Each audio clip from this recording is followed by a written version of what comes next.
รอเรื่องการกำเนิดของโลกมีเกิดดับมานับประมาณบ่ได้แล้วเด้อเห็นว่าที่เฮาทองบทสวดมนต์ต่างๆสัมพุทเทอัตถวีสัญจะทวาตสัญจะสหัสสเกนี่บ่ปัญจสัตตสหัสสานินามานิสีลสาอหังขอความเคารพนอบน้อมของข้าพเจ้าถึงแด่พระพุทธเจ้าก็ได้ละปัญจะแปลว่า5,800,000พระองค์คิดเบิ่งบทที่สองวางได้บัดนี้อัตถวีสัญจะทวาตสัญจะ8,900,000พระองค์เห็นบ่ทั้งสี่แล้วคิดเบิ่งนึงสุดนั่นก็5 ล้านสุดนี้มา8เอาสุดนี้มาเท่าใดมันมา9 โกฏพระองค์คิดเบิ่งดีๆว่าโลกนี้เกิดดับมาขนาดใดแล้วภาษาหยังกับพวกเฮาชีวิตนิดหน่อยนะโดยเฉพาะหลวงพ่อเบาเรื่องส่วนโต3,584,392 พระองค์นี่เอาเฉพาะที่ว่าได้บวชแบบเอหิภิกขุอุปสัมปทาบวชโดยพระโอษฐ์จากปากพระพุทธเจ้าตรงๆพวกผ่ากาสาวพัดต่างๆลอยมาโดยอากาศมันธรรมดาบ่นี่เรื่องส่วนตัวนี่3,500,000เป็นมัน392พระพุทธเจ้ามีพระพุทธเจ้าโคดมเฮานี่ยังบ่ได้นับใส่เด้เพราะว่าบ่ได้บวชโดยพระโอษฐ์พระปากนะครับบ่นี่ยังบ่ได้นับใส่เด้นี่นั่นซั่นแล้ว สิไปเว้าหยังเท่าใดโกรธพระองค์กินเท่าใด5,900,000นั่นบ่เนี่ยแปลเอาเบิ่งนั่นล่ะเว้ยเราคิดเบิ่งว่าโลกนี่มันเกิดมันดับมาเท่าใดแล้วบ่ทันได้เว้าเรื่องคนดับคนเกิดบ่ทันได้เว้าเรื่องตัวเฮาเองที่ว่าเกิดดับเท่าใดเด่นเว้าเรื่องมันไกลเว้าเรื่องไกลก่อนเดี๋ยวจังย้อนเข้ามาหาเรื่องไกลเฮาเองทุเล ทุเลวาหมายถึงว่านี่คือเรื่องที่มันไกลเรียกว่ายาวนานมาแล้วสันติเกวาบัดนี้จังเว้าเรื่องไกลๆเฮาเองฉะนั้นว่าพวกเฮาอย่าประมาทไปพระพุทธเจ้าองค์นั้นองค์นี่คือบัดนี้พวกเฮาทองมาเนี่ยเอานี่หลายคนยังบ่เข้าใจคิดว่ามีพระพุทธเจ้าโคดมผู้เดียวยังบ่แม่นเนี่ยเห็นบ่ล่ะจังซี่แล้วในภัททรกัปนี่มีพระพุทธเจ้า5 องค์นี่5 องค์พระกักกุสันโธพระโกนกัมมนัสสะพระกัสสปะแล้วก็พระโคตมะเฮาเองนี่เรื่องใกล้เฮานี่ซ้ำนี้พวกเฮาก็ยังคิดบ่ออกคิดว่าก้อนหน้านั้นบ่มีบ่ก็นี่แหละที่เว้ามาก่อนแล้วเห็นเท่าได้ล้านพระองค์เฮาเริ่มตั้งต้นได้เห็นพระพุทธเจ้าได้เข้าสู่สัมมาทิฏฐิกับพระพุทธเจ้าโมลีมิ่งรัตนโมลีสัมมาสัมพุทธเจ้าเคยยินบ่ล่ะพระโมลีมิ่งรัตนโมลีอันนั้นนับ1มาแตะพุ่นจึงเป็น3 ล้านกว่าองค์คิดเบิ่งเอานี่เว้าเรื่องที่บ่สมควรคิดซ้ำแล้วก็บ่สมควรเว้าซ้ำพวกเฮาสิมาเข้าใจแบบนี้ซ้ำแต่ว่าเว้าเพื่อให้เกิดความสะเทือนใจแหน่ให้ระลึกเบิ่งแหน่ประกอบกับคำเว้าของพุทธเจ้าที่ว่าตัณหาหาต้นไม่ได้พวกเฮาเริ่มต้นมีความอยากมาแต่ยามใดบัดนี้หาที่สุดของตัณหาคือความอยากบ่มีเด้หาต้นไม่ได้หาปลายไม่มีจังว่าล่ะพระพุทธเจ้าถือว่าขนาดว่าสัพพัญญุตญาณยังอยู่ทุกอย่างบัดนี้เพิ่นเริ่มเรียกว่าเพิ่นใส่อติตะสังสญาณของเพิ่นว่าเฮานี่เกิดมาเริ่มแต่ยามใดน้อเฮามีตัณหาเฮามีความอยากเริ่มตรงใดแน่เพิ่นระลึกขึ้นหลังมั้ยยาวไกลไปหามันได้ก็บ่ได้หามันได้ก็บ่เห็นต้นมันแหมโหเศร้าหาดีกว่านั่นเริ่มบ่หาอีกหาต้นไม่ได้คือเริ่มต้นตรงไหนเนาะที่เฮาเกิดมาใหม่นี่เนี่ยหาต้นไม่ได้บัดนี้ราก็หาที่สุดแห่งตัณหาของหมู่สัตว์เดี๋ยวนี้เพิ่นสุดแล้วเด้บัดนี้เพิ่นหาที่สุดหาปลายเพิ่นจึงว่าตัณหานั้นหาต้นไม่ได้หาปลายไม่มี บัดนี้เรื่องใกล้ของเฮาเองเมื่อเฮารู้หนทางในการดับทุกข์ในการเวียนว่ายตายเกิดแล้วเฮาก็บ่เฮ็ดเอานะจังซี่แล้วที่พวกเข้าทองอยู่นี่เอาพุทธเจ้า28พระองค์เนาะแล้วหลวงพ่อตื่มเอาเด้โมลีมิงรัตนโมลีเนี่ยวันนี้ตื่มเอาเด้พระพุทธะมื้อนี้ตื่มเอาเองเด้ระลึกถึงบุญคุณเพิ่นยังว่านั่นแหละ พุทธสิกขีสัมมาสัมพุทธปัฏฐโมหมายถึงเรียกว่าเป็นองค์ต้นที่เราได้มีความปรารถนาอันเป็นสัมมาทิฏฐิซื่อเด้จังมาเป็นโมลีมิงรัตนโมลีอรหันตสัมมาสัมพุทโธเห็นบ่ล่ะพุทธพุทธะอรหันตสัมมาสัมพุทโธเห็นบ่ล่ะแต่จังไล่มาบัดนี้ตันหังกะโรมหาวีโรเมตังกะโรมหายโสสนังกะโรโลกะตุติวังกะโรจุติโรโกตโจจนะปะโมโคมะโคโลพุทธะโสสุมโนสุโมติโรไล่มาฮอดโคตโมสักยะปุงคโบกิ24 25พระองค์ได้บัดเข้าใจว่าล่ะนี่แค่25พระองค์นี่พวกเจ้าว่ามันเท่าใดกัน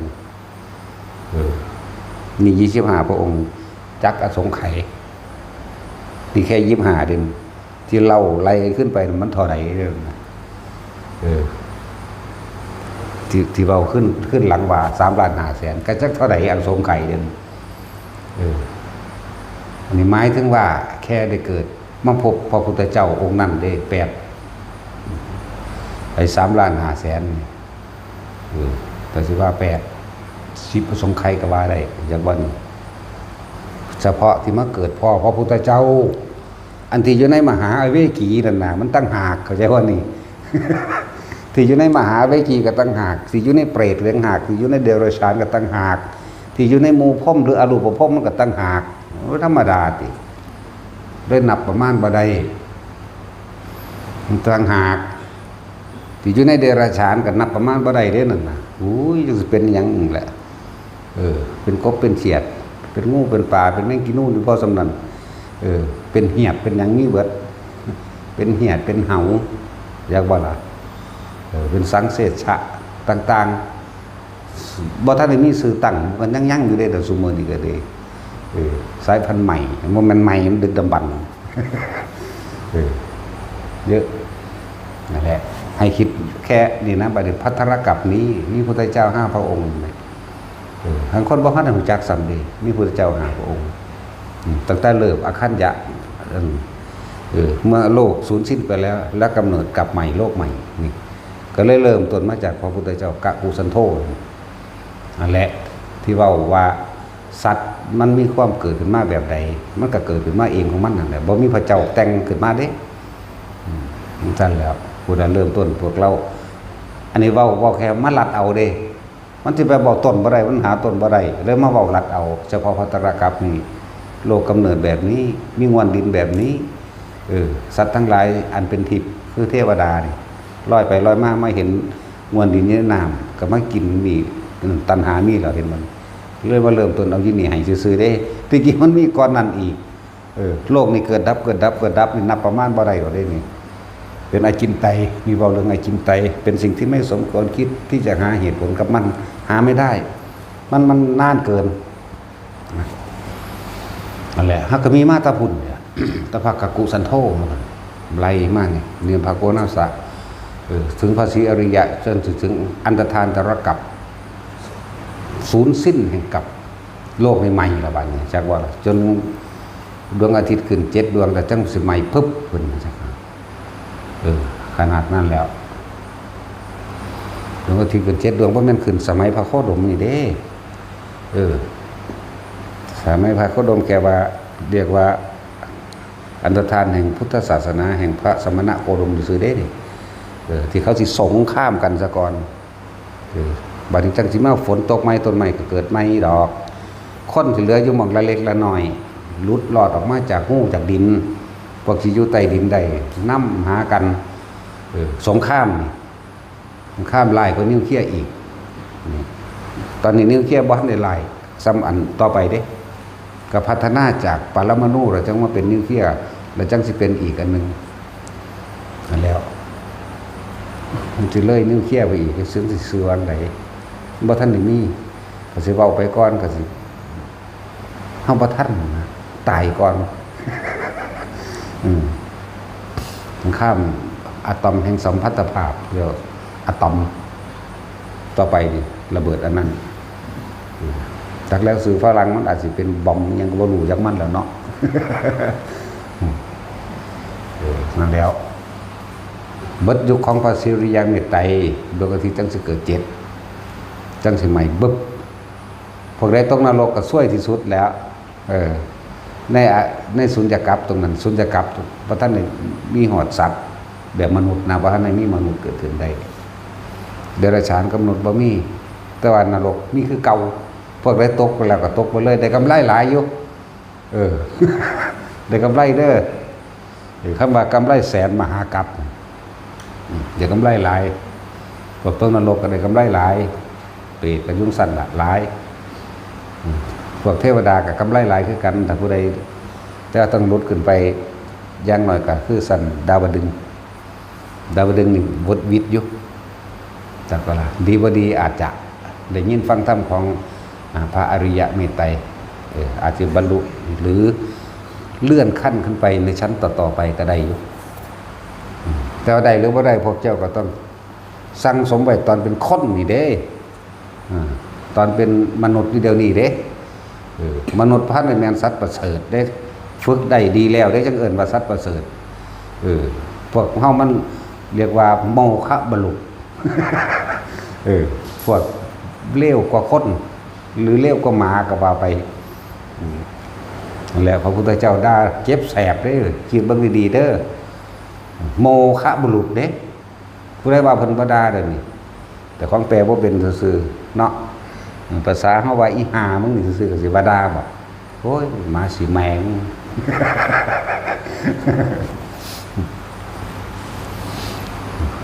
ตะกี้หังใส่คำที่ตรงยิ่งกว่านี้คนก็เลยบรรลุธรรมหลายเพราะเป็นคำตรง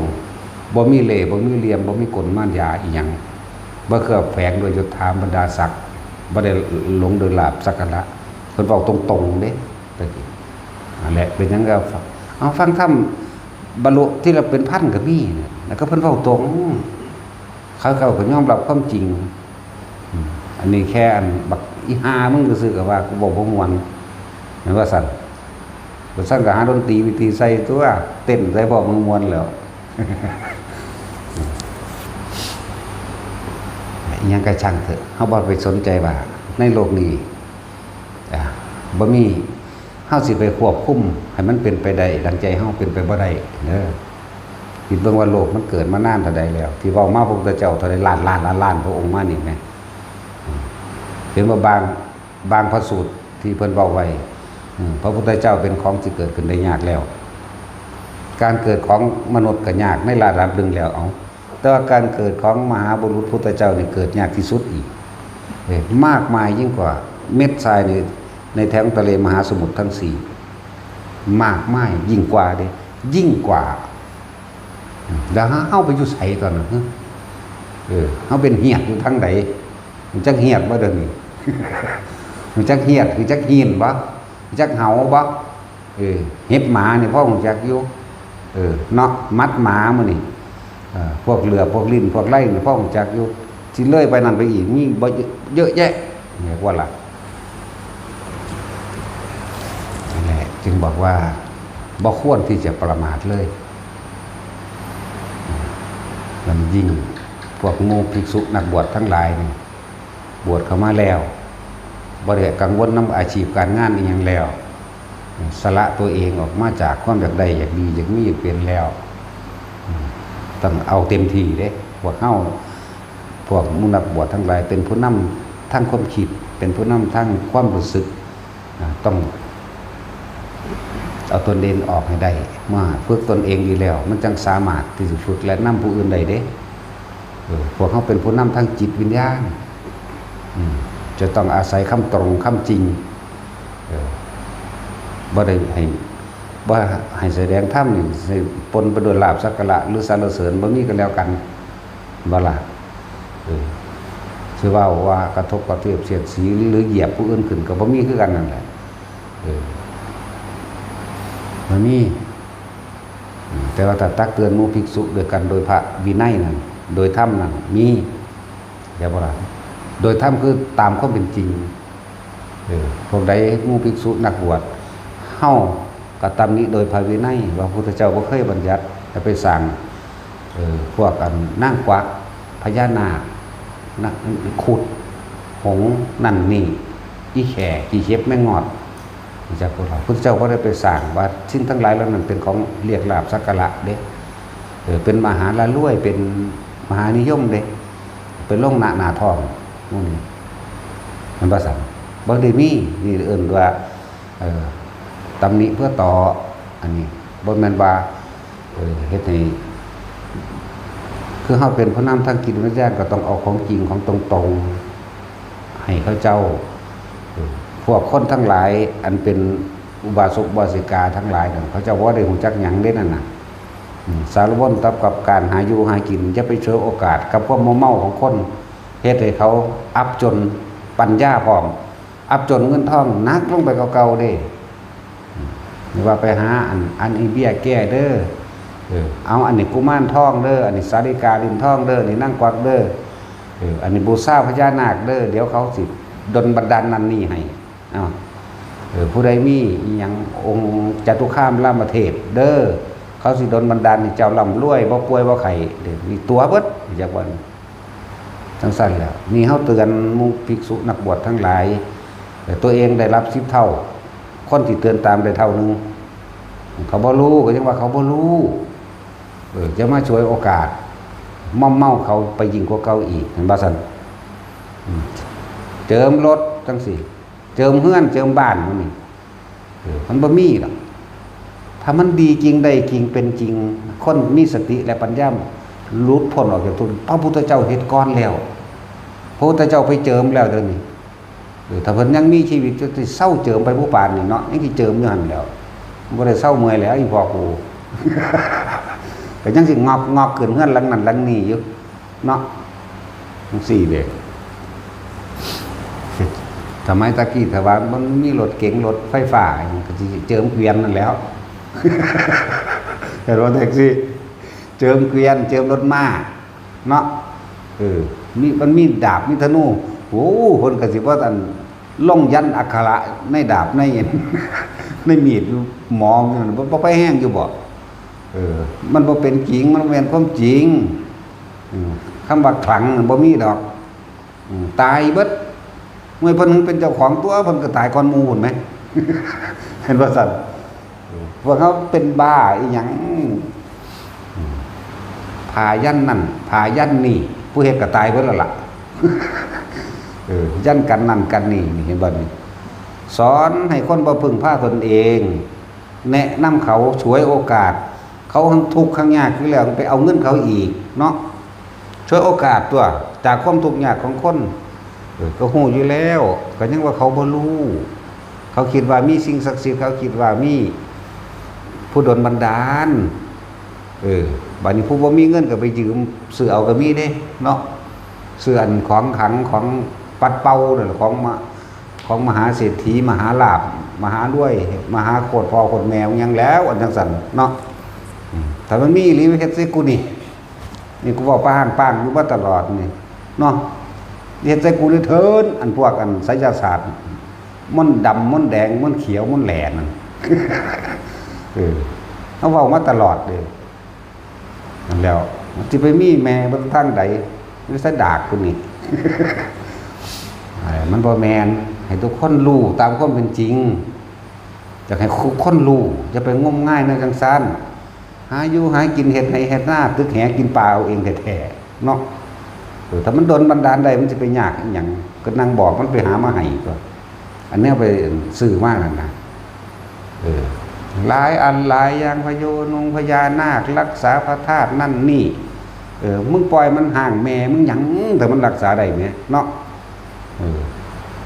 เวลาใดกับมีแต่ว่าคุณขอเชิญร่วมสร้างบุญบูรณะปฏิสังขรณ์คือเอาน้ำข้นไปเลย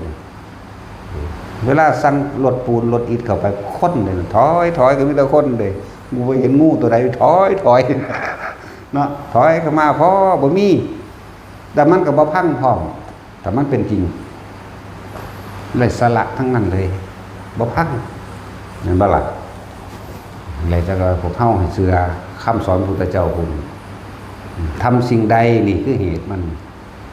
ย่อมได้รับผลแห่งสิ่งนั้นจากการกระทำจากเหตุนี้ตัวนี้ตั้งหากสัตว์โลกเป็นไปตามการกระทำแห่งตนเองไผเฮ็ดหยังก็ได้ผลแก่สิ่งนั้นนี่แหมบ่ได้ว่ามันบ่ได้เป็นเพราะว่าดลบันดาลเด้มันบ่มีเด้แนวดลบันดาลอุ้ยถ้าโลกนี้มันขอได้จริงมันก็มีผู้ใดถูกจักคนแถมสัมบ่ตายเฮาบ่มีหม่องอยู่เด้นี่เพราะว่ารุ่นก่อนๆนั่นเต็มอัญญะอยู่แล้วเนาะรุ่นจักเฮาสิไปเกิดจุ่มใดแผ่นดินซ้ำนี่นึงมันสิฆ่าจะสมบัติคนรุ่นก่อนรุ่นเฮาวันเกิดกูสิไปอยู่หม่องใดเนาะบัดนี้เห็นว่าแท็กซี่มึงก็ขอเป็นคือกันตัวมึงยังบ่ได้เนาะกูเห็นแต่ไปยืมธกสตัวเป็น1-3-4 ล้านสั่นแล้วถ้ามันขอได้มันไปเฮ็ดงานต่อไปก็ดีคือสมัยนั้นมันมีอยู่แล้วแต่ขณะสมัยผู้ฤทธิ์หนักไงขนาดเดรัจเพิ่นเป็นเดรัจฉานในแท้เพิ่นยังนำสัมมาทิฏฐิมาสอนมันธรรมดาบ่ถ้าหมู่พรหมเทพเทวาทั้งหลายดลบันดาลได้คงสิบ่มีคนเจ็บคนไข้คนป่วยคงสิบ่มีคนตายและคงสิบ่มีคนที่เกิดมาทุกข์ยากลำบากอีหยังเลยนั่นดูก่อนอริทกะเธอจงอย่านำพาบุคคลทั้งหลายให้เขาไปเห็นตามความเป็นจริงที่เธอหลอกลวงเขาพระพรหมจะมาสร้างโลกที่ไหนแล้วใครเป็นมารดาบิดาของพระพรหมตะกี้ก็ถือว่าพรหมเป็นผู้สร้างโลกแม่นว่าล่ะเพิ่นไปโปรดเอาน้องเพิ่นเด้นั่นอริยกะน้องเพิ่นตาเดียวพร้อมตอนนั้นถ้าพวกคนรู้แล้วก็สิเข้าใจดอกเพิ่นเกิดเป็นลูกนาคเกิดเป็นลูกนาคนี่เพิ่นไปดึงเอาบริวารก็มันหลงผิดลงไปเป็นงูเท่าไรนับประมาณบ่ได้นั่นน่ะเพิ่นก็เลยจำเป็นต้องอธิษฐานตัวเองไปเกิดเป็นนาคจะว่าล่ะแล้วก็มาบำเพ็ญเบิ่งให้เบิ่งนี่เด้อนี่เนื้อหนังเอ็นและกระดูกผู้ใดต้องการเอาไปนี่ขอให้ทุกท่านทั้งหลายจงเอาไปได้เลยข้าพเจ้าจักไม่โกรธเลื่อนบาศีรบารมีจักว่าทางสั้นแล้วเพื่อจะเห็นเป็นตัวอย่างว่าอีหยังรักษาคนใดกศีลนั่นเองเห็นบ่นี่ขันตินั่นเองศีลนั่นเองวิริยะนั่นเองโอ้เรื่องล่างยาวอยู่เด้บ่ธรรมดาเด้ อริทกะกาหน้ามูนี่หลงผิดน้ำกันเบิดนะเพิ่นก็เลยต้องลงไปโปรดเอามูนี่เอาว่านเล่านี่ขึ้นมาเด้บ่ธรรมดาเสียสละเด้เพิ่นรู้อยู่เด้ว่าเพิ่นบ่รู้แต่ว่าเพิ่นต้องเป็นไปเป็นสัตว์ประเภทเดียวกันเด้จังสามารถสิสั่งสอนกันได้อย่างว่าเป็นต้องเป็นไปภาษาเดียวกันแล้วพูนเพิ่นสอนมาไว้ตะพุ่นผู้ที่ทักดอกถ้าโลกนี้มันดลบันดาลได้คือสิบ่มีคนไข้คนเจ็บคนป่วยดอกจงทำความเห็นให้ตามเป็นจริงเถอะนี่เพิ่นยกตัวอย่างเทียบไปเทียบมาเด้ถ้าว่าพระพรหมเป็นผู้วิเศษจริงพระพรหมสามารถดลบันดาลได้จริงแสดงพระพรหมนี่แสดงว่าต้องมีอคติและใจร้ายเป็นหยังคือสร้างคนตาบอดถ้าว่าพระพรหมดลบันดาลแม้ว่าล่ะเป็นหยังคือตาบอดข้างนึงมั่ง2ข้างมั่งเป็นหยังคือมีคนพิการมั่งเป็นหยังคือบ่เฮ็ดให้เสมอภาคกันเป็นหยังคือบ่เฮ็ดให้รวยเสมอกันเป็นหยังคือมีน้ำเข้มมั่งน้ำจืดมั่งคือบ่เฮ็ดน้ำจืดอันสามารถตักขึ้นมากินได้โลดนี่หรือเพิ่นสอนได้กว่านั้นอีกเด้นั่นแหละนั่นแหละเป็นวิธีเฮ็ดให้นายพรานอันนั้นทำทาว่าเจ้าของเป็นลูกศิษย์ของพรหมเห็นบ่ล่ะเลยเป็นวิธีเป็นเครื่องมือหากินอันหนึ่งนายพรานบักฮานั่นน่ะก็เทวทัตแหละสมัยนั้นเด้อสมัยนี้ก็เทวทัตแหละพรานนั่นน่ะเลยไปช่วยโอกาสทำทาว่าแต่งตัวเป็นพราหมณ์แต่งตัวว่าเป็นศิษย์ของหมู่พรหมเห็นบ่บูชาพรหมต้องหาแนวนี้มาบุมรุงบำเรอกูติดต่อพรหมใดนี่ก็เหมือนกันกับคนเดี๋ยวนี้แหละ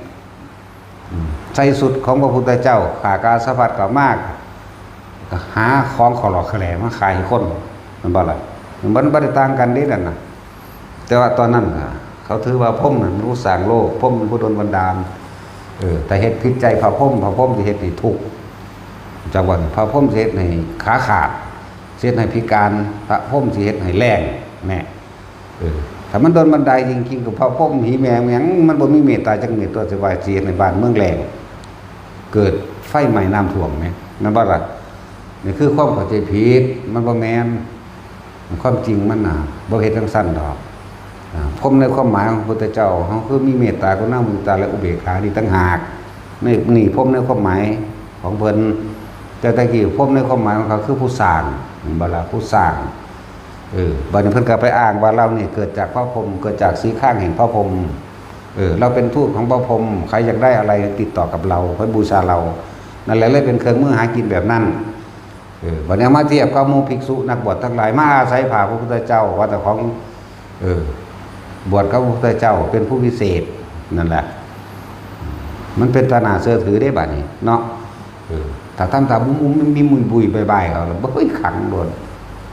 ก็ขังตัวเองไว้ในวัฏสงสารนี่แหละจักว่าล่ะขังแน่ขังไว้ในความคิดว่าล่ะเจ้าพวกเจ้าแวกแนวความคิดความยึดมั่นถือมั่นออกบ่ได้พวกเจ้าขังตัวเองไว้ในวัฏฏะนี่แหละวัฏทุกข์เวียนไปเวียนมาอยู่ได้นี่แหละใน31ภพภูมินี่แหละแต่ส่วนมากอยู่ลงมหาวิกีนรกมันได้หลายกว่านั่นแหละว่าเฮาเป็นผู้นำจิตวิญญาณเฮาก็ต้องเอาของจริงออกมาแสดงบ่ต้องไปสนใจว่าไผสิเคารพเราถือบ่เคารพเราถือกบวชนำพระพุทธเจ้า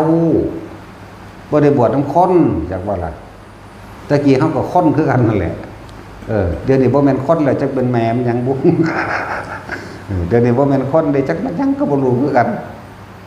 บอกว่าถูกแล้วแต่คนแล้วแต่เขาสิใส่ชื่อให้เนาะแท็กซี่ใส่ชื่อให้ว่าอาจารย์แต่จุ้ยใส่ชื่อว่าหลวงพ่อเห็นว่าซั่น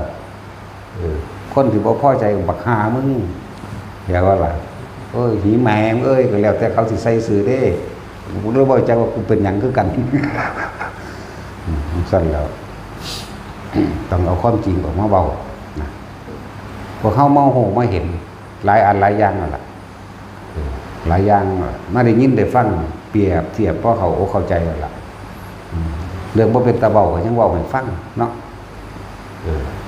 มาแล้วแวกออกจากความคิดเห็นเจ้าของเด้อละความคิดเห็นให้ได้ละความคิดเห็นในความคิดมันถือมันนั่นแหละทั้งเบิดนี่คือการละความคิดว่าอีกแบบนึงว่าทุกอย่างเกิดจากจิตมโนปุพังมโนมยามโนสตากระใจนั่นแหละกระคิดนั่นแหละกระจิตนั่นแหละพระจิตเถียงบาอะไรก็ให้มันเถียงไปเลยเถียงมันกระทุกข์ก็หันแหละเนาะทุกอย่างเกิดจากจิตใจเป็นใหญ่ใจเป็นประธานก็อันเดียวกันนี่แหละจากวันตราบใดที่พวกเขายังมีความรู้สึกอยู่ทั้งจิตทั้งใจทั้งความรู้สึกทั้งผู้รู้นี่แหละอันเดียวกันนี่แหละตราบใดที่เขายังมีความรู้สึกพอใจและไม่พอใจตราบนั้นเขาเกิดจากวันเกิดคือเก่าจนกว่าจะหมดความรู้สึกในความพอใจและไม่พอใจนั่นแหละคือจะออกจากห่วงแห่งความคิดได้แล้วออกจากห่วงทั้งตัณหาอุปทานได้แล้วออกจาก31ภพภูมิก็ว่าไปไผสิว่าเนี่ยได้ก็สร้างมันบ่นำของมาคิดจากว่าคำว่าละความเห็นให้เป็นเขาด่าเปรี้ยงเรื่องนั้นเรื่องนี้ก็สร้างก็บ่คิดแล้วมันก็มีความเห็นว่าผิดว่าถูกตัวนั่นบ่มันก็บ่แก้โตแล้วมันก็บ่อวดโตตัวแม่นว่าซั่นมันก็ซื่อๆอยู่กันแล้วอันแล้วละความเห็นนะละความเห็นก่อนสิละความเกิดละความคิดก็บ่คิดนั่นแหละหยุดคิดนั่นแหละจังว่าล่ะ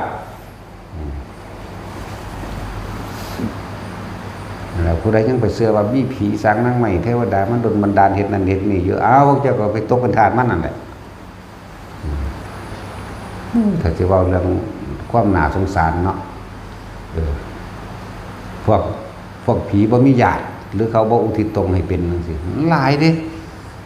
พวกจิตวิญญาณทั้งหลายมาขอรับส่วนบุญ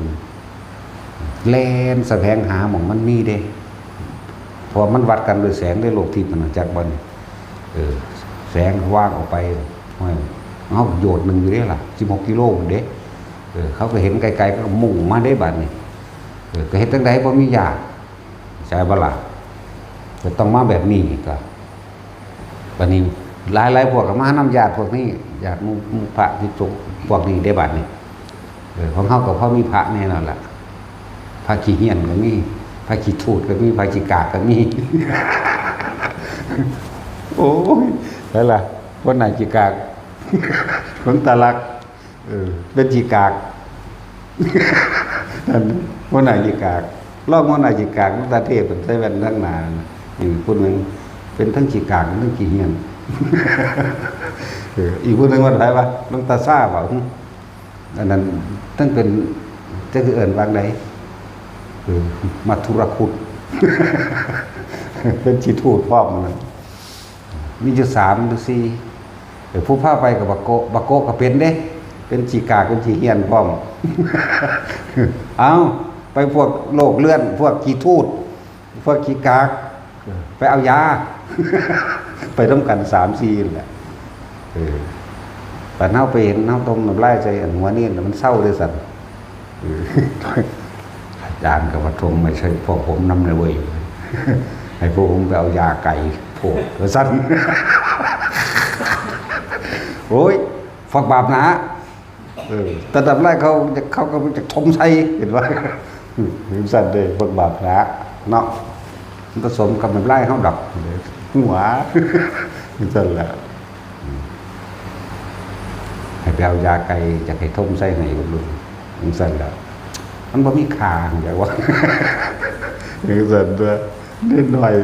หัวขี้กากมันเศร้าเหรอเด็กเห็นว่าล่ะมันเศร้าเหรอเด็กนั่นน่ะนักตะพวกนั่นแหละพวกขี้เหี้ยนนี่แหละที่ตะลุนเถ่าๆหยาบๆพอหลวงตาลักหยาบก็มูแต่ลักหลวงตาเทพหลวงตาชาบอกอีกคนนึงมันสั้นแล้วโอ้ยพวกหำเหี้ยนเอ้ยเก่าบาดเบ้อเราซี่มาใส่มันก็ว่าเศร้าต้องไปโลกเฉพาะทางพากันไปซี่บอก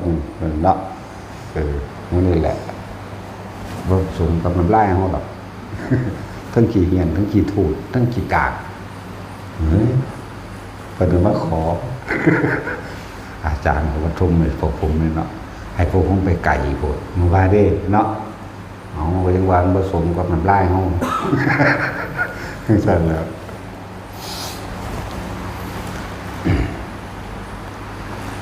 เกิดมา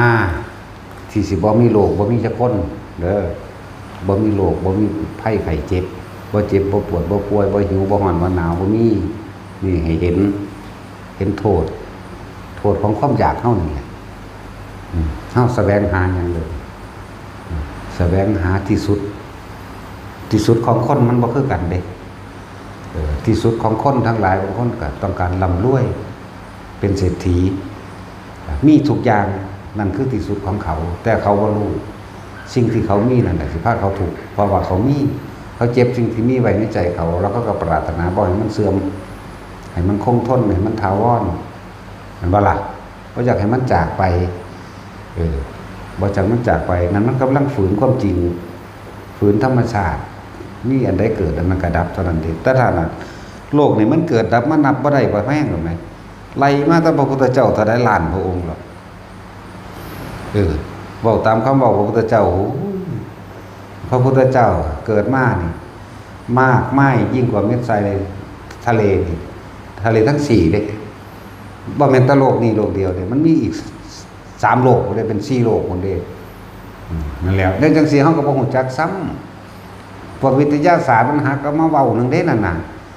ว่ามีมนุษย์ต่างดาวต่างเดวหยังเนาะมนุษย์ต่างโลกมนุษย์ต่างดาวหรอก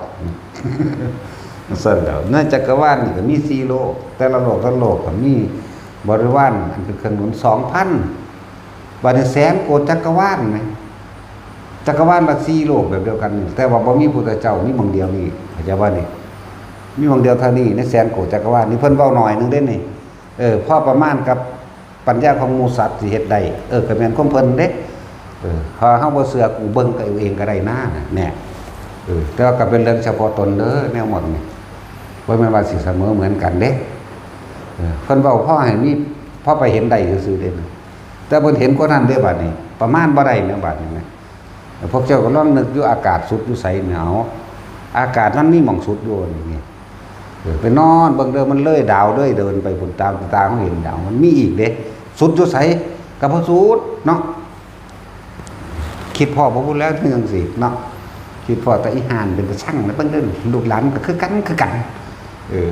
ขี้รักว่าซั่นแต่ของนั้นก็รักคือกันนั่นแหละ ก็เดี๋ยวก็เว้าพื้นคนเก่งๆนั่นแต่ของกำลังแงบๆๆๆอยู่นั่นเว้าพื้นคนเนาะกำลังนินทาเขาแงบๆอยู่นั่นบ่ฮู้จักเด้นั่นน่ะหาว่าแต่ผู้อื่นนั่นน่ะทำท่าเอาเว้าธรรมะบุคคลไม่ถูกนินทามีในโลกบ้านเจ้าของดีบ่ได้เห็นด้วยว่ากูกำลังนินทาคนอื่นบ่ฮู้จักเนาะว่าแต่สิมันเคยเว้าอยู่นินทาคนอื่นบ่ได้นี่การน้อมรับตัวคนที่ไม่นินทาผู้อื่นไม่มีในโลกหรอกโดยเฉพาะกูนี่แหละจากว่าล่ะนี่ก็เตือนตัวเองตัวมันเป็นอย่างก็นินทามันยึดมั่นถือมั่นมันอิจฉาเห็นเขาดีๆแต่กูบ่ได้มันจะขั้นปากขั้นฉีเหี้ยนกับมาโลดเดี๋ยวก็ล่ามเนี่ยหาคนเป็นฉีเหี้ยนอีกนั่นแหละให้เห็นโทษแห่งความอยากของเจ้าของเองที่ออกมาทั้งเบิดนี่หาเบิ่งดูพวกเจ้าอยากหยังอยู่เดิมจะเป็นหยังอยากได้หยังอยากรวยแหละเนาะอยากรวยมื้อนี้เดี๋ยวแต่บ่หันเข้ามาเห็นโทษของความอยากได้อยากเป็นหยังมันบ่แห้งอยู่เด้เฮาต้องเห็นโทษมันก็คักโทษมันคือการเฮากำลังแสวงหาบางทีก็กล้าฆ่าล้างทำลายกันใดบางทีก็กลัวหรืออดเอาทนเอายันบ่ได้ในสิ่งที่แสวงหาแม่นบ่ซั่นมันจึงมีทั้งความกล้าและความกลัวเด้ได้อดได้ทนเอากลัวยันบ่ได้สิ่งที่ตัวเองหาอยู่บาดกล้ามันพ่อขาเลยกูก็ขาเอาเด้อันบ่ได้เว้าเวอร์ได้ขาบ่แม่นว่าตาขาคนได้ขาสัตว์อื่นๆก็มีบ่ล่ะซั่นแล้วก็เว้าไปตามที่มันเป็นมันจริงนั่นแหละพวกเฮาสิคิดถึงมันบ่นะก็เลยว่าทุกคนหันเข้ามาเบิ่งความคิดเจ้าของกำลังติดกับหยังอยากได้หยังอยากเป็นหยังนั่นแหละยิ่งหมู่ฆราวาสทั้งหลายที่ปรารถนาความร่ำรวยทุกข์อยู่แล้วมาถูกผูกหลอกลวงซ้ำตื้มทุกข์เข้าไปอีกจากวันคือปลอมแปลงมาเป็นภิกษุนักบวชทั้งหลายเฮาเอิ้นว่าปลอมเบิดเด้มันเจ้าสิบวชถูกต้องตามพิธีมันก็สร้างแต่ว่าใจพวกเจ้ามันบ่ถึงพระรัตนตรัยใจพวกเจ้ามันบ่ถึงธรรมบ่เข้าถึงความจริงมันมาหลอกลวงให้เขาเกิดไปทุกข์หลายกว่าเขาอีกเข้าใจบ่ล่ะนี่แหละจึงบอกว่าพวกใครอันรุ่นนั้นรุ่นนี้รุ่นมหาละรวยเรื่องฆราวาสก็สร้างเขาได้มันเป็นอาชีพจักบ่ล่ะพวกฆราวาสคฤหัสถ์ทั้งหลายที่เขามีอาชีพขายพระขายยังก็ขายไปซะตี้มันเป็นอาชีพด้วยนั่นน่ะคือกันล่ะครับขายปูขายปลาเข้าใจบ่ล่ะคือกันนั่นแหละครับขายเสื้อผ้าหน้าแพร่นั่นน่ะนั่นเป็นเรื่องของเขาบ่ว่านั่นแต่ว่าเฮาต้องตำหนิเพื่อให้เห็นความผิดแห่งตนอย่าไปโกหกหลอกลวงเขามันออกมาจากไสก็บ่แม่นพวกนี้เฮ็ดขายก่อนแม่แม่นว่าล่ะมันออกมาจากพวกหมู่ภิกษุนักบวชเข้าไปทำทาทำพิธีนั่นๆนี่ๆซั่นงองๆแงกรับตาเอาเทียนมาจูดเลขงองๆแง่งๆเนาะจังซั่นล่ะมันก็ขายให้เขาบัดนี้ก็ปั้นราคาขึ้นมาเขาก็เอาไปขายต่อแม่นบ่ซั่นมันออกมาจากพวกนี้เด้ถ้าหมู่พวกภิกษุนักบวชบ่เฮ็ดมาก่อนไผสิเฮ็ดเดี๋ยวนี้เขาบ่ทันได้มีตัวอย่างไหมเนาะบัดนี้เขามีตัวอย่างแล้วกูก็ไปเฮ็ดเอาเองเขาก็หาขี้ดินเหนียวไปปั้มแล้วก็ไปเผาใส่มันก็ขังกันตัวเนาะแต่ว่าถ้าที่มึงเคยเห็นอยู่บ่จังซั่นแล้วพระสมเด็จจังซี่พระนั่นจริงเบิดนั่นแหละจริงบ่จริงโอ้คนมันเฮ็ดมันปลอมเอามีแต่คนปลอมแต่พระจริงเพิ่นสิเอาขี้ดินเหนียวทั้งหลายมาปั้มก็สร้างนั่นเฮาถือว่าอันนั้นเป็นทุสเกดีหรือเป็นธรรมเกดีเฮาถือเฮาไปลักษณะว่านึกถึงบุญคุณธรรมะคำสั่งสอนพระพุทธเจ้าสี่ว่าเฮาเด้เฮาบ่ได้ถือว่าขังเด้แม่นอันตัดสินไปปั้นขึ้นมาอันนึงเฮาก็บ่ได้ถือว่าขังเฮาถือว่านั่นเพิ่นสร้างธรรมเจดีย์นี่เป็นสัญลักษณ์ของความจริงของบุคคลผู้นี้เอาความจริงมาแสดงให้เฮาฟังแล้วเฮาเฮ็ดตามเฮาก็เห็นนำแหมตัวดีเด้มึงบ่ได้ไปถือว่ารุ่นนั้นรุ่นนี้โดนบันดาลไปเด้ยิ่งไปสร้างอันอื่นอีกโอ้ยยังหนังบักป่องบักแก้วบ่บักยังมันเป็นโลกาสารอาหารนั่นน่ะบักไข่บ่ โอ้ยมันตกน้ำตายมันจะเอาอหยังมาให้ไผแล้วมันก็แล่นหาขออยู่เนาะแล้วบัดนี้หมู่ภิกษุนักบวชนี่เด้เป็นผู้พาไปเขาเฮ็ดมันเลยเกิดกลายเป็นจังซั่นเอาไปมาเขาไม่ย่องเห็นนั่นเห็นนี่แหละเฮ็ดเป็นน้ำเขาหรือเป็นเครื่องมือทำมาหากินบ่ฮู้บ่ว่ามันเสื่อมตรงไหนเฮ็ดให้คนบ่เข้าถึงความจริงคือธรรมเฮ็ดให้คนหลงไหลคลั่งไคล้พาเขาทุกข์เก่าๆเด้อนั่นเจ้าสิเป็นเศรษฐีก็สร้างบ่เกี่ยวกับทุกข์จักบ่คนจนหรือเศรษฐีคำว่าทุกข์นี่มันอยู่ที่ใจเด้แล้วเอาพวกเศรษฐีมีอันพระโบราณเก่าๆแม่นบ่มีรุ่นนั้นรุ่นนี้มีของเก่าๆไปรักษาไว้มันย่านคนมาหลักมันต้องซื้อเสพแม่นบ่ทุกข์เก่าๆนี่ล่ะเอาเสพเอาสืบนั่นนี่มาบางทีก็ไปฝากไว้นำธนาคารเนาะทุกข์ได้นั่นน่ะทุกข์เพราะว่าหวงแหนรักษาไว้ย่านคนมาลัก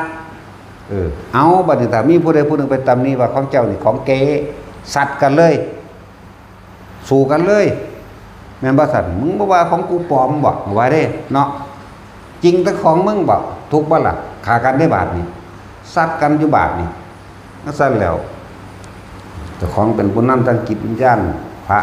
บ่หมายถึงหมู่ภิกษุสงฆ์นักบวชเด้ออย่าไปหาเฮ็ดเขาเลยบ่ได้รับความจริงเขาเลยหาทางออกจากทุกข์บ่ได้เลยเขาเลยหาทางออกจากความเห็นแก่ตัวออกจากความทุกข์ออกจากสังสารวัฏอันนี้เวียนว่ายแต่เกิดที่นี่บ่ได้เขาทุกข์เก่าๆทั้งสั้นแล้วนี่เฮาตำหนินี่คือตำหนิหมู่ภิกษุสงฆ์ที่พาเขาเฮ็ดไปใบหวยใบเหยคือบ่บอกแม่มึงตรงๆโลดเนาะ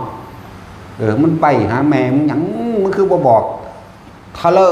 ขึ้น6ตัวโลดแม่นบ่ซั่นทำทางงอกๆแงกๆจังซี่จักคิ้วลิ้วตาพร้อมโอ้ยก็บอกเขาตรงรถแม้แต่แน่ไหมแม่นบ่ซั่นมันมีหวยอยู่ทั่วโลกนี่หวยอเมริกาไปซื้อเอาเด้อนี่โตนี่มองขายอยู่หันเป็นผู้หญิงมันใส่สบายซั่นจังซี่บอกเลยไหมแม่นบ่ซั่นพิสูจน์จังซี่นี่เลยเว้ยถ้ามันแน่เนาะหวยประเทศนั้นประเทศนั้นบอกเลยไปซื้อเอาบัดนี้หวยพวกเขามีเงินหรือยังขี่เครื่องบินไปซื้อก็ได้ตัวหวยประเทศนี้มันออกงวดวันที่ตัวนี้นี่เอาแจ็คพอตแมงทุกประเทศมันก็ได้ตัวเนาะแน่อันนี้ไม่ยังโอ้ยพวกขี่ทูตพวกขี่ทูตขอท่านเพื่อนแล้วเอาโดยเว้าแมงคักๆเลยพระพุทธเจ้าเฮาเพิ่นเสียสละเอาชีวิตเขาแลกมาทุกปกทุกศาสตร์เด้ชาติใดเพิ่นเบาชีวิตเขาแลกเพื่อเป็นคติตัวอย่างให้คนหูนั่นล่ะ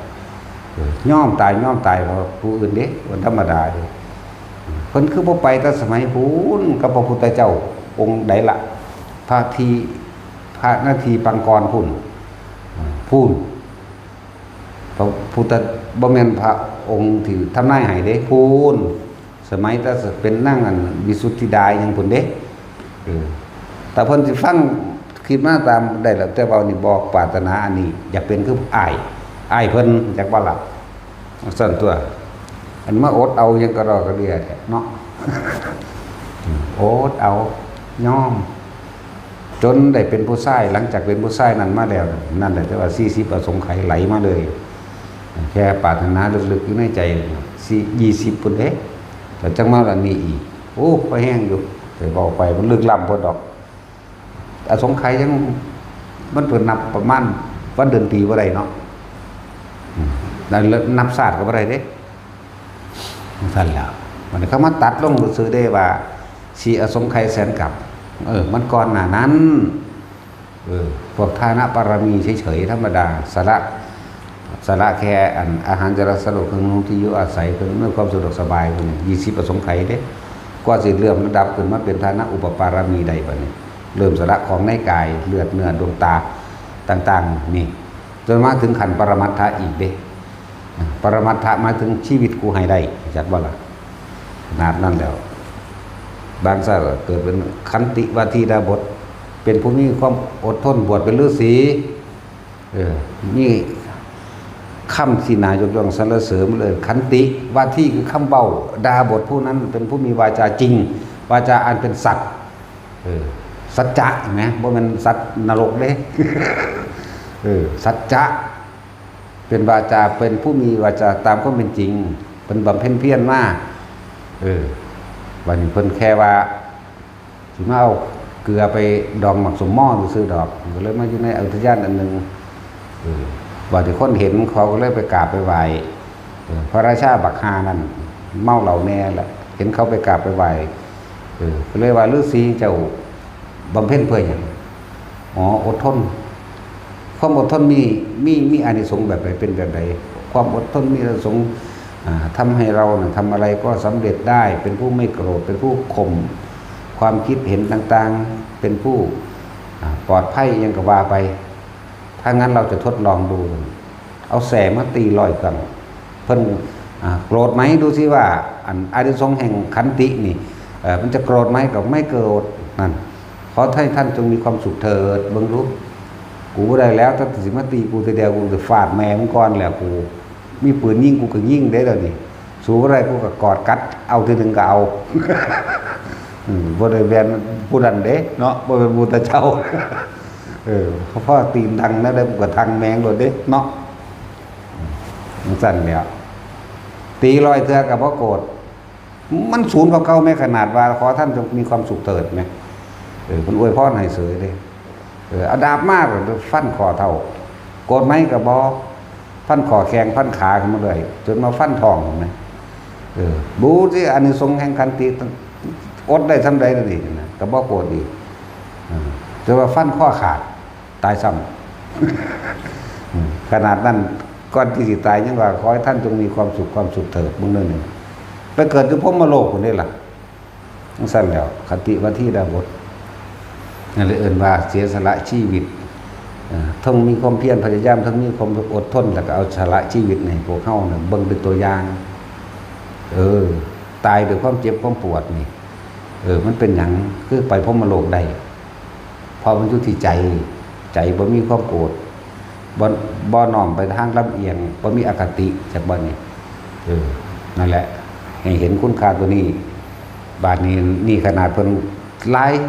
ที่เพิ่นสละมาเลยพวกบวชก็จ้อเข้ามาจากวิเศษโลดเนาะจากมีหูทิพย์จากมีตาทิพย์จากไปบุยบ่ายๆแล้วนั่นแล้วอีหลีนั่นแล้วบุยบ่ายหาคนพ่อคนแม่บอกคนมันนั่งถูกอยู่แล้วคนมันอยากรวยคนอยากได้นั่นได้นี่เว้านั่นเว้านี่ขึ้นแน่มันแล่นโหใส่เด้เลยพาเขาไปทุกข์เก่าๆเป็นนักเก่าๆเนาะก็เธอหน้าแต่ว่าถ้าผู้ได้เลิกได้ก็เลิกได้เด็ดขาดไปเลยก็จบดอกเปลี่ยนตัวใหม่ตัวผ้าเขาผิดแล้วก็ผ้าเขาถือเอาตัวบัดนี้มันบ่ซั่นผ้าเขาแต่ตัวเองถูกมาแล้วผู้อื่นสิบ่นำมากก็สร้างตัวเองให้รอดเพราะเรื่องธรรมะเนี่ยการเข้าไปถึงความจริงใดนี่เป็นเรื่องเฉพาะตนได้มันเป็นปัจจัตตังเวทิตาโพวินยูหิจริงๆเด้ไม่ว่าแม่นเรื่องสิท้ายทอดให้ผู้อื่นได้ง่ายๆเด้พระพุทธเจ้าเพิ่นก็ยังบอกว่าเองอะคาตโรตถาคตแม้เราตถาคตก็เป็นแต่เพียงผู้บอกทางนั่นเด้เฮาก็มาบอกทางต่อซื่อๆเด้บ่แม่นว่าเฮาสิเฮ็ดทางให้ได้หรือว่าเฮาสิดึงผู้นั้นดึงผู้นี้เสกให้คนไปหันไปนี้ได้เด้มันก็เนี่ยทั้งเว้ามีแต่ด่าล่ะว่าส่วนมากอยู่นี่บ่ค่อยย่องแมงไปหรอกหังอยู่ใกล้หังถึงด่าคักจะคิดได้ว่าไผมีเส้นมีสายมันพอแห้งแล้วเด้อพวกอยู่ไกลแล้วบ่มีความละอายแก่ใจจังเลยหลอกลวงเอาเงินเขาแม่นบ่ล่ะบ่มีอีหลีเด้บัดทำทาคำสอนไผบอกจังได๋ก็สั่งข่าวเฮาเฮ็ดดีเป็นตัวเอาเงินเขามั้ยเนาะแล้วมันคุ้มครองกับของนั่นได้ของคือเฒ่าแต่ของคือป่วยบุเนาะรุ่นรวยจังซั่นรวยจังซี่โอ้ยเขาถูกหาเงินหาอยู่หากินเลี้ยงครอบครัวดังเป็นตัวเอาเงินเขาซ้ำเนาะส่วน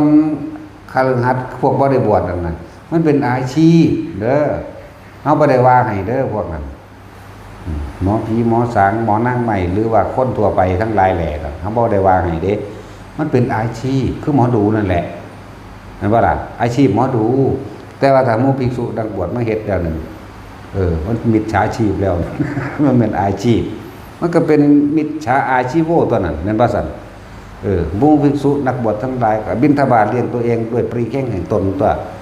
ขอได้ก็ได้บ่ได้ก็สร้างกันแล้วไปตัวกินแมงใบไม้บ่ไหลกินอากาศไปเลยตัวเนาะ ว่าอยู่ผู้ใดทรงชาติเป็นกับอาหารทิพย์มีอยู่ได้ล่ะกินอาการปิตินี่เด้อาหารแห่งหมู่พรหมทั้งหลายก็ปิตินี่เด้ก็จังสั่นตัวหิวแห้งก็กัดแหนกินแม่นเปลือกไม้น้ำมันนั่นก็แล้วดอก เอาบอกความจริงได้แต่ขอก็เห็ดมาไปแห้งแบบนี้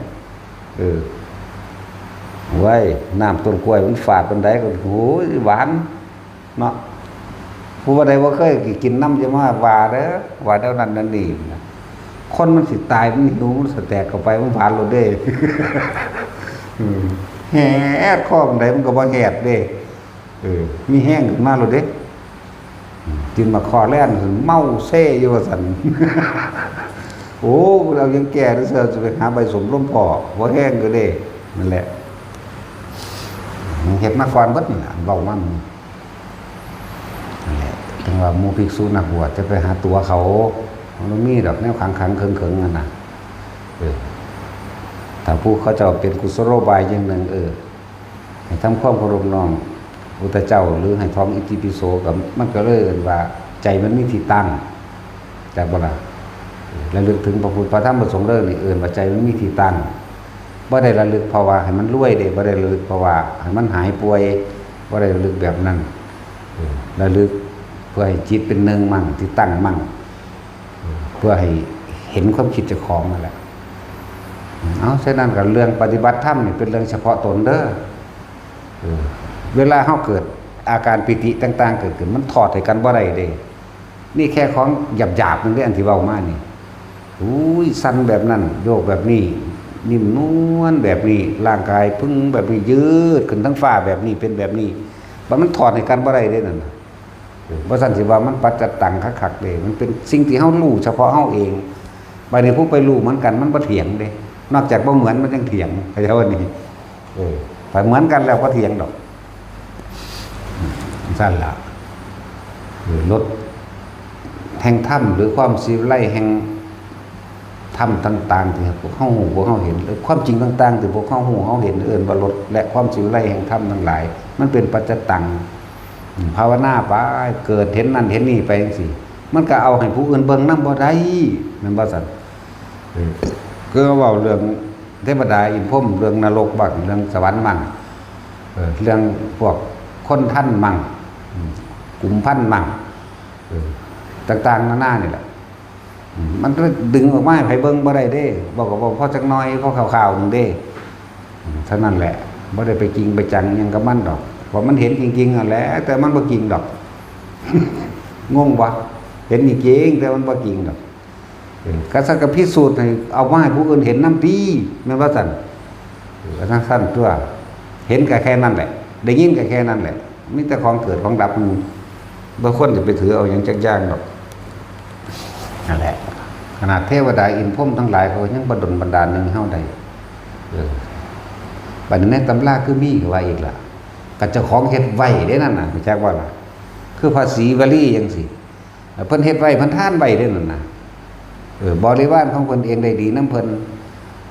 เดินทางไปแต่ละโยชน์มีหม่องพักที่เป็นที่สัพยะสักสุขสบายเบิดนี่แหละก็เพิ่นเฮ็ดไว้บ่แม่นอยู่ซื่อๆสิไปขอให้เขามาได้แต่ของอยากได้ใจสิขาดตัณหาของแต่ของเองเราร้อนแต่ของเองไปเร่งรัดเทวดาแต่ของบ่เฮ็ดไว้เฮ็ดจังได๋มันสิได้เนาะนี่แหละคือเฮาเฮ็ดอยู่นี่เนี่ยถ้าบ่เฮ็ดไว้มันสิได้บ่สร้างมัน11-12วัดแล้วเด้อันโดยตัวลำพังตนเองนี่อันนี้สร้างตอนมาบวชยังบ่ทันได้น่าภูมิใจเท่ากับตอนบ่ทันบวชเด้โดยลำพังตนเองเลยบ่น่าเชื่อบ่อันนี้เฮาอาศัยผ้าเหลืองเพิ่นเด้เนาะแล้วพวกที่ครูนักบวชทั้งหลายย้ำไปอวดอ้างโตได้ว่าแต่ของอันวิเศษจังว่าล่ะเขาเคารพนับถือพระพุทธเจ้าเด้ เขาไหว้เขาพุทธธรรมสงฆ์หมดเด้เขาบ่ได้ไหว้เฮาเด้อยากบ่ล่ะนั่นสั่นแล้วแต่หาเจ้าของให้มันเห็นโอ้บ่เข้าใจอีกแหละเนาะ ก็ว่าหาเจ้าของโอ้ยมันปึกมันยากกับปานนี้ขนาดเอาแนวสวกสมองอยู่ปานนี้ก็ยังบ่มีสมองอยู่เนาะตาสินแต่ว่าบ่มีสมองต้องตาสิน ตาสินใจจอยพวกบ่มีสมองดอกพวกนี้แหละให้มันเห็นว่าเจ้าของกำลังเป็นทุกข์กับหยังเห็นวิธีปฏิบัติทั้งหมดตอนนี้เฮาเอาแค่อานาปานสติลมหายใจอย่างเดียวฮู้หยังเห็นหยังบ่จำเป็นต้องไปสงสัยอะไรคำตอบมันดอก ตัดด้วยลมอย่างเดียวโลดความสงสัยแล้วพาพวกเจ้าไปเกิดใหม่อีกจักบ่ล่ะท่านแหละได้คำตอบมาแล้วมันเป็นหยังดัดนี่ว่าแท็กซี่อันนี้คือหยังมันบ่ซั่นอ๋ออันสมาบัติตัวนี้เป็นนี่นะสงสัยอันอื่นอีกคือเก่าเนาะคือหยังกะสังหัวตัวจะไปหาสื่อมันไหมเนาะให้มันแค่ผ่านนั่นแหละว่าแล้วก็เฮาปฏิบัตินี่บ่ได้เอาหยังพร้อมเด้บ่ได้เอาหยังบ่ได้เป็นหยังพร้อมถ้าว่าเอาหยังบ่เป็นหยังดอกจำเป็นอยู่บ่ต้องไปหาสื่อมันจำเป็นอยู่บ่ต้องหาผลกับมันมักเป็นต้นผลมันก็อยู่ในมักจักว่าล่ะถ้ากันเว้าคำหลวงปู่ดุลจิตเห็นจิตเป็นมรรคผลเกิดจากจิตเห็นจิตเป็นนิโรธเนาะแต่ของเห็นจักเทื่อหรือยังนี่เนาะเห็นความคิดจากของดับบึบจักเทื่อหรือยังดับนั่นก็ยังบ่ให้เข้าใจว่าดับพวกนั้นธรรมดาบ่เลยดับนั่นก็ไปอีก โอ้ยเว้าเรื่องอรหันต์มันจะได้เข้าใจออกไปนี่จักคอแกกๆเนาะแต่ยางออกสวนกันนี่ยังเถียงกันไปน้ำทางบ่ได้เกิดกูไปใส่มันอีหาละไปอะไรได้นี่เอาอยู่นี่ละ ว่าตะไกลดักพวกแม่ซี่แล้วซี่กันเรื่องหมูแง่กันเขาเดียวกันดึงกันมาเนาะผู้ใดต้มมากินอยู่ เอามาแล้วบ่เครื่องคั่วเลือกไปใหม่แล้ว สรุปรวมทั้งเบิดทุกอย่างตัดด้วยลมหายใจผู้ใดเห็นลมหายใจโดยบ่มีอย่างอื่นปนนั่นแหละ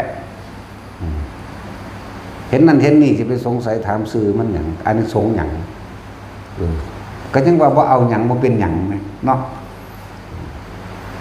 ส่วนสิไปเห็นความคิดใดเห็นบ่นี่ว่าธรรมดาเด้ความคิดก็อยู่ความคิดมื้อเช้านี่ก็เทศอยู่ได้เรื่องอันมื้อนี้ทางละเอียดตัวเนาะ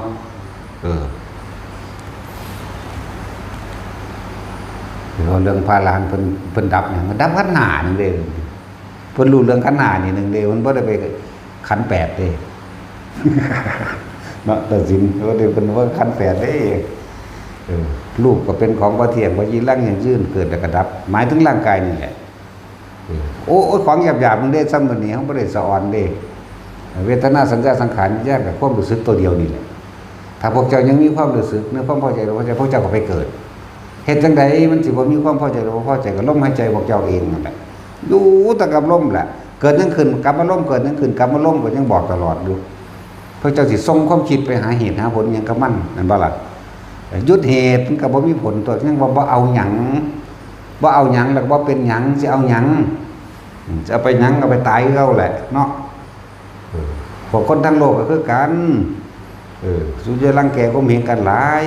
ภาษาเกิดมาหากินซ้ำตายเนาะแล้วเถียงกันอันนั้นอันนี้เถียงแล้วก็ตายไปตายมันก็ไปเกิดใส่กันใหม่อีกนั่นซะแล้วเอ้าสวัสดี